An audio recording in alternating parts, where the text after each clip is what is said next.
Buenas. Hoy veremos la última partida entre Anatoly Karpov y Viswanathan Anand en los cuartos de final del torneo de candidatos celebrado el año 1991.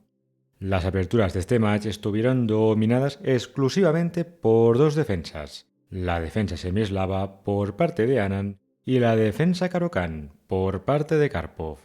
Fruto de esta disputa, Karpov contribuyó a desarrollar la variante apodada como Antimerano con Dama C2, que hoy en día se ha convertido en la línea principal contra la defensa semieslava. Nos encontramos en la octava y última ronda del torneo, y el marcador seguía empatado con una victoria para cada contendiente. Karpov llevaba las piezas blancas y empezó con la jugada peón D4, y Anand respondió con el movimiento peón D5.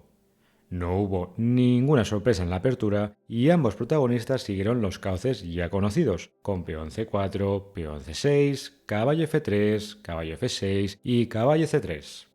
Anand no se desvió a la defensa eslava con peón D por C4 y se mantuvo en la defensa semieslava con la jugada peón E6. El encuentro siguió con peón E3, caballo BD7 y dama C2, el movimiento que marca la entrada a la variante Antimerano. Cabe resaltar que por aquel entonces la variante principal era alfil D3, pero Karpov eligió la variante con dama C2 para evitar la preparación de su rival y su equipo. Los dos jugadores desarrollaron sus piezas del flanco de rey, con alfil D6, alfil E2, enroque corto y enroque corto. Ahora Anand empleó la jugada natural, peón D por C4, que obliga a las blancas a emplear un segundo tiempo con su alfil, tras alfil por C4. A continuación las negras jugaron dama E7, despejando la octava fila y preparando la ruptura peón E5. Esta misma posición la vimos en la cuarta partida de este match. En dicha ocasión, el duodécimo campeón mundial jugó peón h3 y tras peón a6 y peón e4, el encuentro se centró en el avance de las respectivas mayorías de peones. Si queréis echar un vistazo a dicha partida, os comparto el enlace en la parte superior del vídeo. En esta octava y última partida del match, Karpov empleó otro movimiento de espera, peón a3. Las blancas dan una casilla de retirada al alfil en la diagonal blanca y preguntan a las negras cómo van a seguir con su desarrollo. En este tipo de posiciones, los alfiles en las casillas C8 y C1, así como las torres, no tienen casillas de desarrollo muy claras. Esto se debe a que la estructura de peones no está fijada, ya que existen dos rupturas importantes en la posición, peón E5 y peón C5. Como bien dijo el famoso jugador del siglo XVIII, François Philidor, los peones son el alma del ajedrez. Las negras optaron por la ruptura principal de la posición, peón E5, que abre la diagonal para el alfil de casillas blancas. La desventaja de esta jugada es que se ha debilitado el control de la diagonal que va de la casilla A2 a la casilla G8. Por sutil que parezca este detalle, tendrá su peso en el resultado final de la batalla. Bien, ahora es importante no jugar peón D por E5, ya que facilitaría el juego de las negras, permitiendo caballo por E5, atacando el alfil y abriendo paso al alfil en la casilla C8. Por este motivo, Karpov mantuvo la tensión en el centro y eligió peón H3, otro movimiento de espera. De nuevo, la clave está en que las negras no quieren jugar peón E por D4, ya que tras la recaptura, con peón E por D4, se abrirían dos líneas importantes de ataque. Primero, la diagonal para el alfil de casillas negras. Y segundo, la columna E para la torre blanca. En consecuencia, la posición de peón aislado sería favorable para Karpov, quien con todas las piezas en el tablero tendría una versión ideal de dicha estructura de peones. Por lo tanto, Anand mantuvo la tensión con alfil c7 y Karpov hizo lo mismo con alfil a2, colocando el alfil en una casilla defendida. El encuentro siguió con el movimiento peón s6 con la idea de dar un aire al rey y evitar la jugada caballo g5 una vez las negras hipotéticamente jueguen peón e4. Karpov contestó con la jugada caballo h4 con la intención de colocar la pieza menor en la casilla f5, un puesto ofensivo ideal para la pieza menor. En la partida Anand jugó torre 8, pero creo que vale la pena comentar brevemente por qué la alternativa caballo b6, controlando la casilla f5 con el alfil, hubiese sido un error decisivo. En caso de jugar caballo b6, entonces caballo g6 ganaría material, con un ataque doble a la dama y a la torre. La recaptura natural peón f por g6 no sería posible debido a la clavada en la diagonal blanca. Por lo tanto, Anand optó por torre e8, con la idea de tras caballo f5 jugar dama f8, colocando la pieza pesada cerca de la defensa de su monarca. A continuación, Karpov nos deleitará con un poco de fuegos artificiales, empezando con la jugada caballo b5, que aprovecha la clavada en la columna C y ataca el importante alfil de casillas negras. Las negras retiraron dicho alfil a la casilla b8 y ahora el 12º campeón mundial continuó con una jugada muy interesante. ¿Sabrían decir qué movimiento espléndido empleó a continuación el gélido Tolia?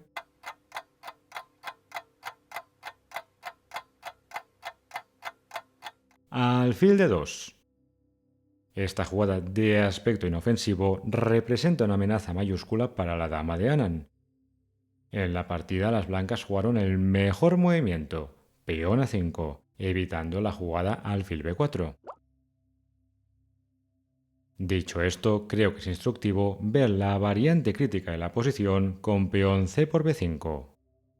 Tras el hipotético movimiento peón c por b5 seguiría alfil b4, atrapando la dama enemiga en la diagonal negra. Es muy armonioso ver cómo el alfil y el caballo se coordinan para dominar las casillas negras en la retaguardia de Anand. Para hacer frente a la amenaza alfil por f8, el mal menor sería jugar caballo c5, alfil por c5 restableciendo el balance de material, alfil por f5, dama por f5 y alfil d6, luchando por el control de la diagonal negra. Sin embargo, las blancas podrían contestar con peón d por e5, aprovechando que alfil por e5 no es posible porque el alfil estaría clavado. Por este motivo, las negras deberían jugar torre por e5, dama por e5, alfil por e5, alfil por f8 y rey por f8. Tras esta escaramuza táctica, las blancas tendrían una calidad de más, y jugadas como torre a c1 amenazando torre c7 para atacar el punto en f7 serían letales. Bien, una vez hemos visto esta variante clave, volvamos a la partida atrás a alfil de 2. Ante la amenaza de encerrar la dama de las negras, Anand contestó con el mejor movimiento, peón a5, evitando la temida jugada alfil b4.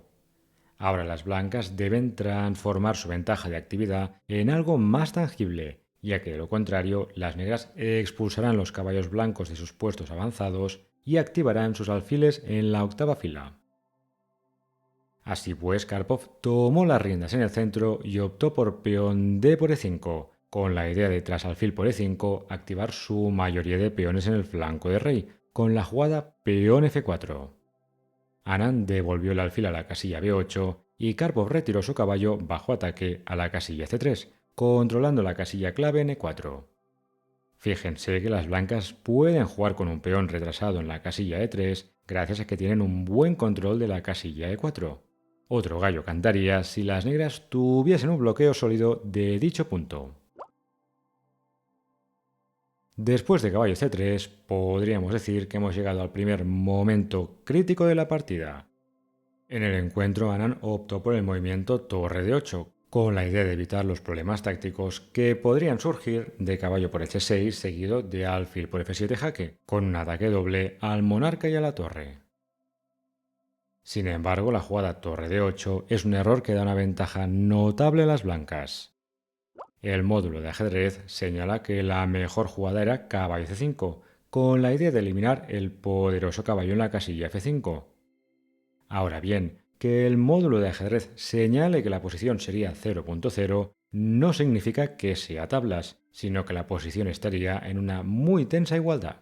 Veamos en más detalle dicha variante. Tras el hipotético movimiento caballo c5, la jugada crítica sería caballo por h6, sacrificio temático que buscaría materializar un ataque letal contra el monarca enemigo. La variante seguiría con peón g por h6, dama g6 jaque aprovechando la clavada en la diagonal blanca, dama G7, alfil por F7 jaque, rey F8, alfil por E8 y caballo por E8. La evaluación de la posición resultante no sería nada clara. Las blancas tendrían dos peones y perspectivas de ataque a cambio de un alfil enemigo. Dada la complejidad de esta variante, no es sorprendente que Anand eligiese otra opción.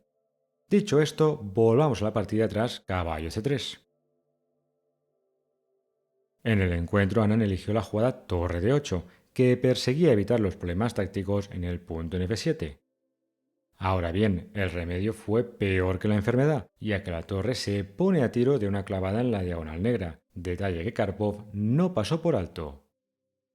Así pues, el 12º campeón mundial contestó con alfil E1, una jugada excelente, que prepara reciclar el alfil de casillas negras a la diagonal que va de la casilla H4 a la casilla D8.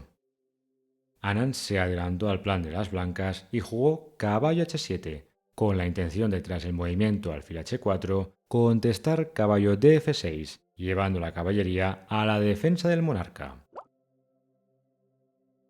A continuación, ambos jugadores tuvieron dos momentos de flaqueza, seguramente motivados por la tensión del match, así como la complejidad de la posición presente. Las blancas han conseguido crear una ventaja notable, pero Karpov eligió el movimiento torre a D1, que permitió a Anand eliminar un par de torres del tablero, reduciendo en gran medida la presión hacia su enroque. El análisis con Stockfish señala que hubiese sido mejor emplear movimientos de ataque, como torre F3, peón G4 o caballo D4, con la idea de jugar torre a D1 y evitar el intercambio de torres. Dicho esto, tras lo que ocurrió en la partida, con torre a D1, torre por D1 y torre por D1, las blancas gozan aún de una ligera iniciativa. Ahora bien, después de torre por D1, podríamos decir que hemos llegado al segundo y último momento crítico de la partida. En el encuentro, Anand jugó alfil E6, que fue un error decisivo. Si invocamos de nuevo al todopoderoso módulo de ajedrez, podemos observar que la única jugada que mantenía la igualdad era alfil por F5. A pesar de que las negras cederían la pareja de alfiles, el caballo en la casilla F5 dejaría de acechar el enroque de Anand. Fíjense que este caballo es como la espada de Damocles, esperando el momento oportuno para lanzarse contra el monarca de las negras. El propio Garry Kasparov famosamente comentó que su pieza favorita de ataque era un caballo en la casilla F5 cuando el monarca estaba enrocado en corto. Veamos rápidamente por qué alfil por F5 hubiese mantenido la partida igualada.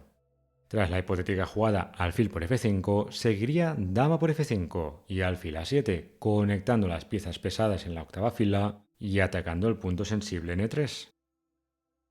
Las blancas podrían responder con alfil F2, pero tras peón B5, las negras accionarían su mayoría de peones en el flanco de dama.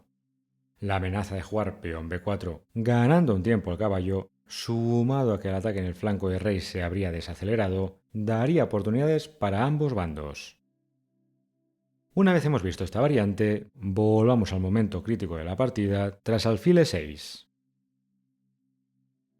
Anand se quedó literalmente a una casilla de igualar la partida, jugando alfil E6 en vez de alfil por F5. Tras la jugada de las negras, Karpov contestó con la secuencia ganadora alfil por E6, peón F por E6 y dama B3, aprovechando la clavada en la diagonal blanca y ojeando la torre indefensa en la casilla 8. Cabe decir que el sacrificio pirotécnico caballo por H6 jaque también funcionaba, pero Karpov prefirió no entrar en un enredo táctico si no era estrictamente necesario. A continuación, las negras jugaron dama E8, protegiendo el peón en la casilla E6, pero creo que vale la pena resaltar brevemente qué pasaría si las negras no defendieran dicho peón. Por ejemplo, tras torre A7 seguiría dama por E6 jaque, rey H8 y ahora la jugada clave sería caballo E7, amenazando jaque mate en la casilla G6, así como un ataque doble a la dama y al rey. Así pues, tras dama B3, Anand jugó dama E8, defendiendo el peón, pero entonces Karpov irrumpió en el enroque de las negras con caballo por G7, con la idea de si rey por G7, entonces responder con dama B7 jaque, ganando la torre en la casilla 8. Las negras tuvieron que mover su dama bajo ataque con dama F7, pero tras caballo por E6, ganando un segundo peón, las blancas tienen una posición completamente ganadora. A pesar de que la posición de las negras se está desmoronando como un castillo de naipes, Anand siguió luchando durante un par de jugadas más, seguramente motivado por la relevancia del match. El encuentro encaró su final con los movimientos alfil A7 atacando el punto en E3, alfil E2 protegiéndolo, torre E8 y caballo D4, forzando la simplificación de la posición. Tras dama por B3, caballo por B3, alfil por E3, alfil por E3, torre por E3 y caballo por A5, las negras se rindieron. Anand tiene 2 peones de menos y además los peones en las casillas B7 y C6 están bajo seria presión. Con el fin de ilustrar por qué la posición de las negras era totalmente desesperada, veamos una corta variante de cómo podría haber seguido la partida. Después del movimiento caballo por E5 podría haber seguido torre 7, defendiendo el peón, torre D8 jaque, rey F7 y torre B8, ganando uno de los 2 peones de las negras. La variante podría seguir con caballo H5 tratando de ganar un peón, peón F5, rey F6 y torre por B7, forzando el intercambio de torres tras torre por B7 y caballo por B7. Ahora si las negras capturasen el peón en la casilla F5, seguiría peón G4, ganando más material. De lo contrario, las blancas jugarán peón G4, consolidando su cadena de peones, y seguidamente avanzarán su peón pasado en la columna A. En conclusión, hoy hemos visto la última partida decisiva en el match de candidatos entre Karpov y Anand. El 12º campeón mundial se hizo con la victoria y en consecuencia se ganó el derecho a jugar contra el joven británico Nigel Short en la siguiente ronda del torneo de candidatos. En cuanto a esta partida se refiere, Karpov demostró su gran comprensión en posiciones dinámicas, viendo golpes tácticos como alfil D2, atrapando la dama rival, y caballo por G7, desmantelando el enroque rival. Espero que les haya gustado el vídeo, saludos y hasta la próxima.